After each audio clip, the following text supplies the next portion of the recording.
नमस्कार दोस्तों, जय श्री राम। आपका स्वागत है आपके अपने चैनल वास्तु विजय में। और मैं आपका ज्योतिष और वास्तु का सलाहकार विजय मिश्रा। आज हम बात करेंगे आगामी विजयदशमी अर्थात दशहरे की, क्योंकि दशहरा हमारे सनातन धर्म में एक इतना बड़ा पर्व होता है कि दशहरे को एक अबूझ मुहूर्त के रूप में लोग जानते हैं।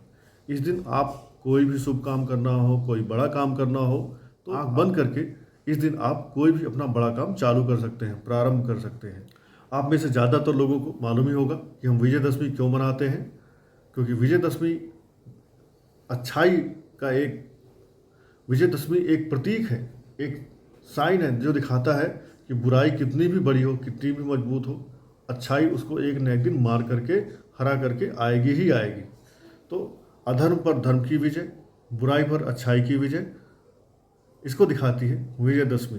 तो विजयदशमी एक ऐसा पर्व है जिसको अगर हमने कायदे से मना लिया, अपने जीवन के कष्टों को दूर करने के लिए अगर हमने कोई कायदे से उपाय कर लिया, तो आपके जीवन के वो कष्ट आपके जीवन से अलग हो ही जाएंगे। अब अगर आप हमारे एक दर्शक हैं तो आपको मालूम ही होगा कि हम अपने चैनल पे कुछ ज्योतिष, कुछ वास्तु, कुछ पूजा पाठ, धर्म कर्म आज की चीज़ें लाते रहते हैं। तो अभी क्योंकि माता रानी के नवरात्रि चल रहे थे, नवरात्रि के 10वें दिन विजयदशमी होती है। तो अब हम विजयदशमी को स्पेशल एक मौका कैसे बनाएं, कैसे अपने जीवन के पाप, ताप, संताप, कष्ट दूर करें, कैसे इनसे हम मुक्ति पाएं। नौकरी में समस्या आ रही है, कैसे दूर करें। बिजनेस में प्रॉब्लम आ रही है तो कैसे दूर करें।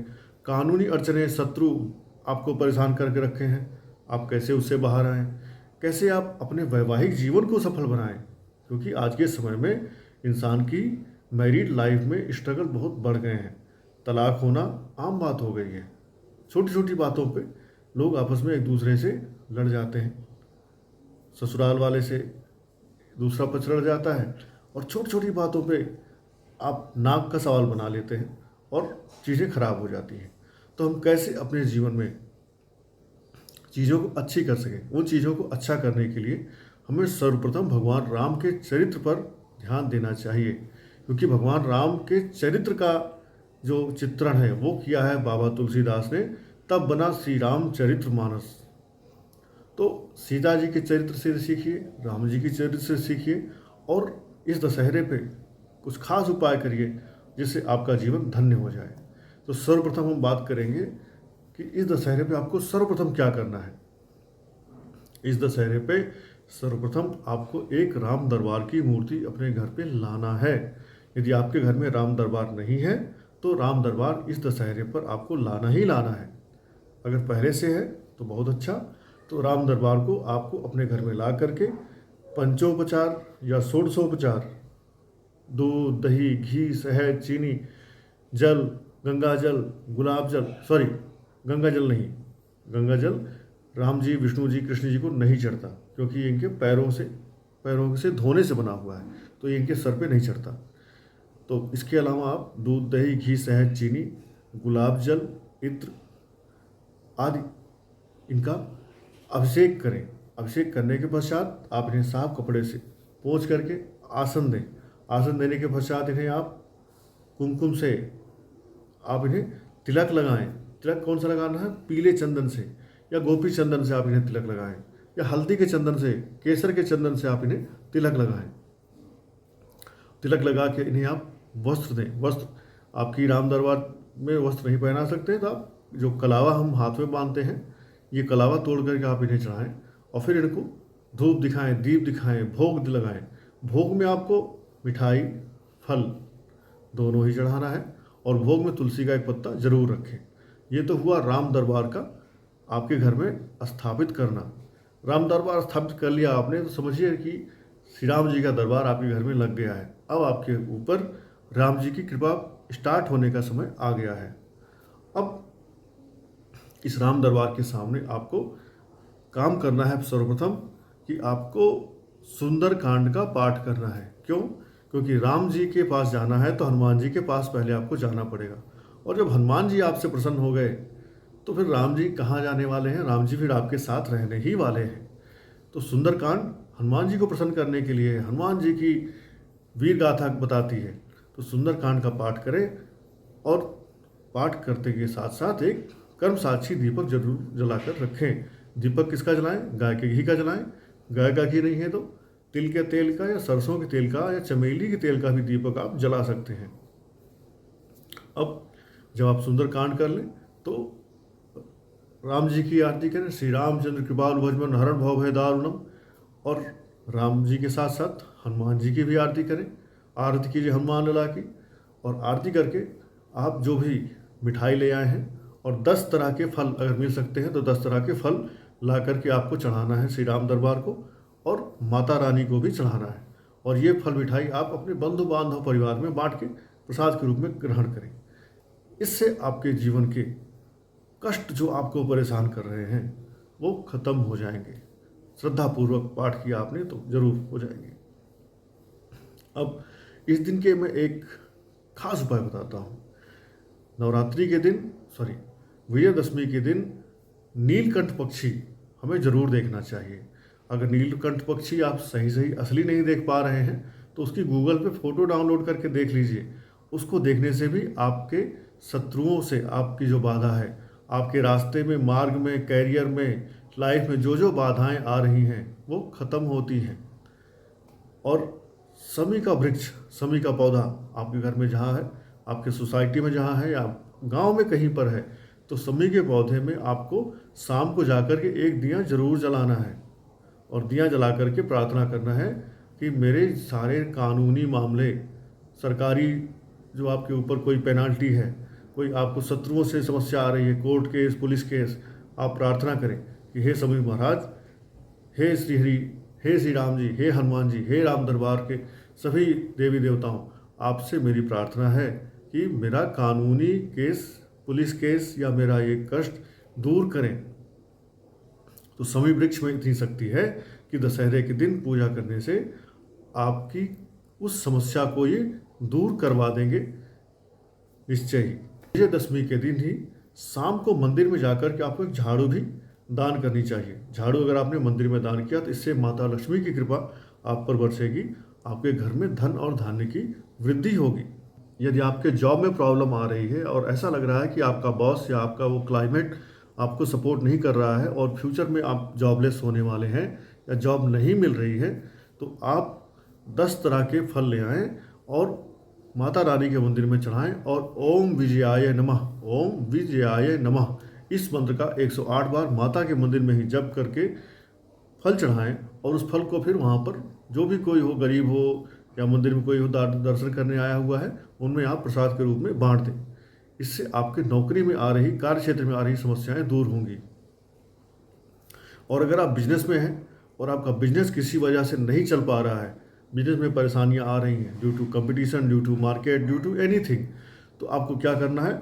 आपको 1.25 मीटर पीले कपड़े में एक पानी वाला नारियल लेना है और इस पानी वाले नारियल के साथ में एक जोड़ा जनेऊ आपको रखना है और मंदिर में जाकर के, लक्ष्मी नारायण के मंदिर में, राम जी के मंदिर में, राधा कृष्ण के मंदिर में जाकर के आपको इस पीले कपड़े में रखे जनेऊ और नारियल को प्रभु को अर्पित करके वहाँ पे जो पंडित, पुरोहित या पुजारी हैं उनके हाथों में देना है और उनका पैर छूकर उन्हें कुछ भी विदाई आपको दे करके आशीर्वाद लेकर के चले आना है।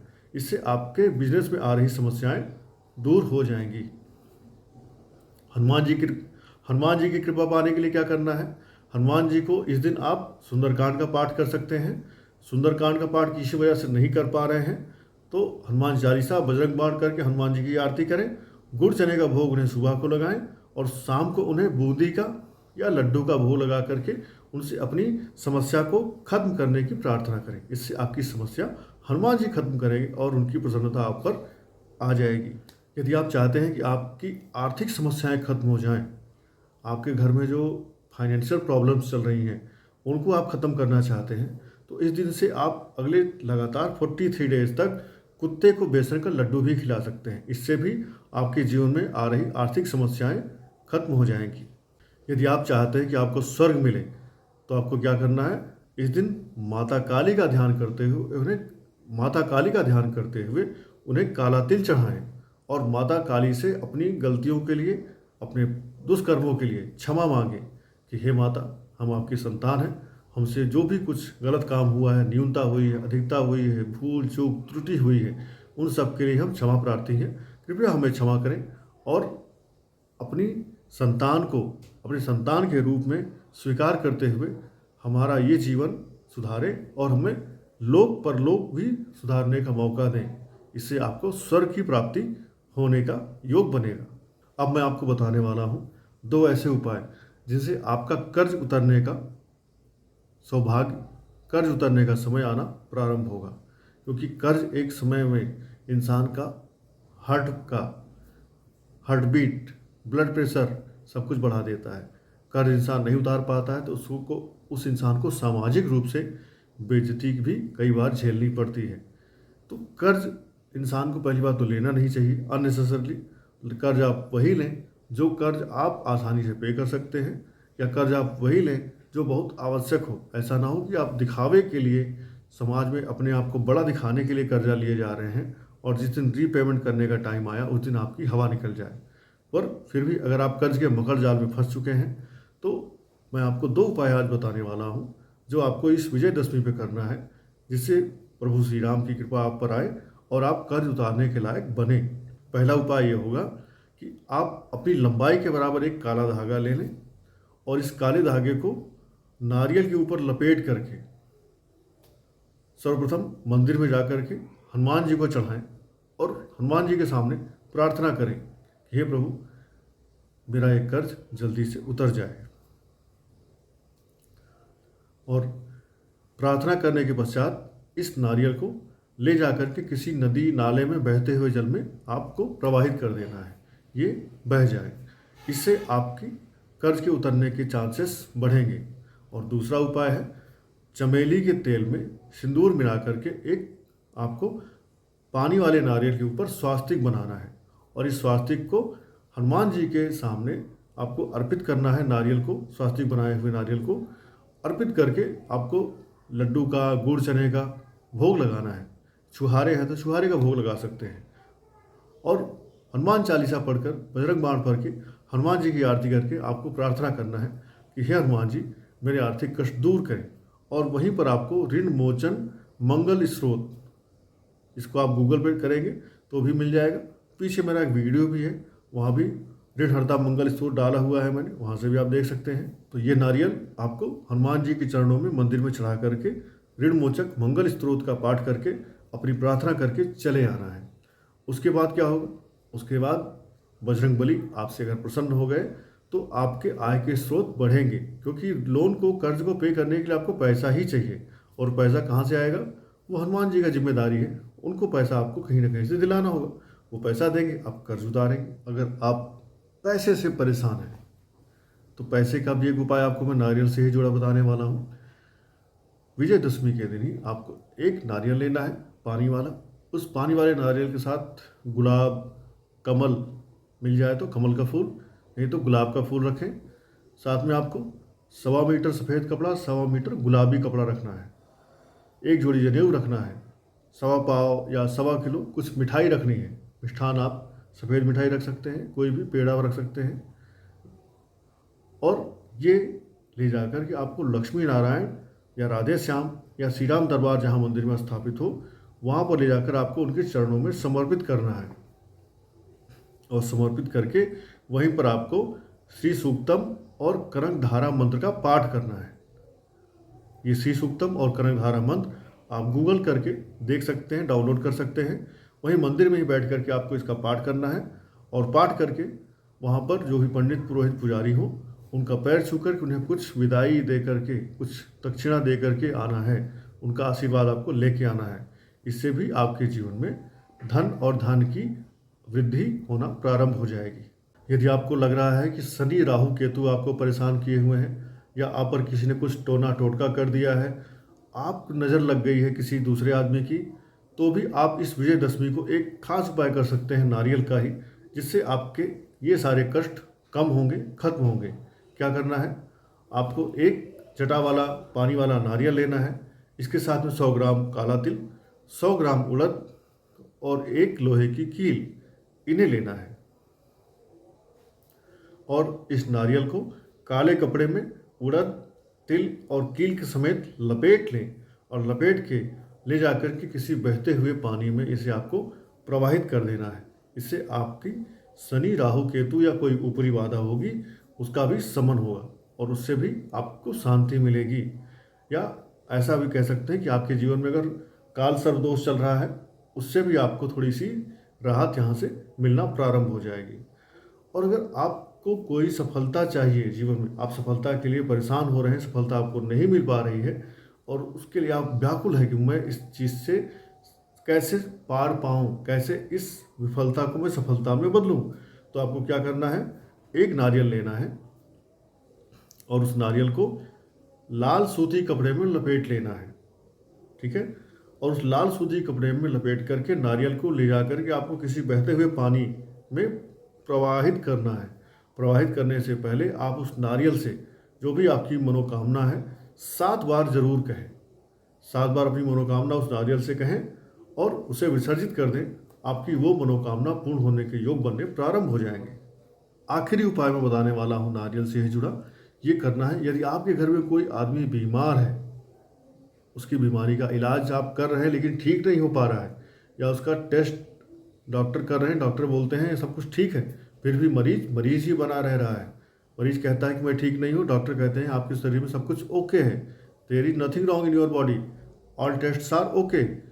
तब आपको क्या करना है, आपको एक जटा वाला ही नारियल लेना है और इस जटा वाले नारियल को अपने ऊपर एंटी क्लॉकवाइज घड़ी की उल्टी डायरेक्शन में 21 बार घुमाना है और घुमा करके जो रावण शाम को जलाया जाता है विजयदशमी के शाम को, उसी जलते हुए रावण की अग्नि में ले जा करके आपको ये नारियल डाल देना है और कोशिश करें कि घर के सभी सदस्यों का इसमें एक बार हाथ लगवा लें।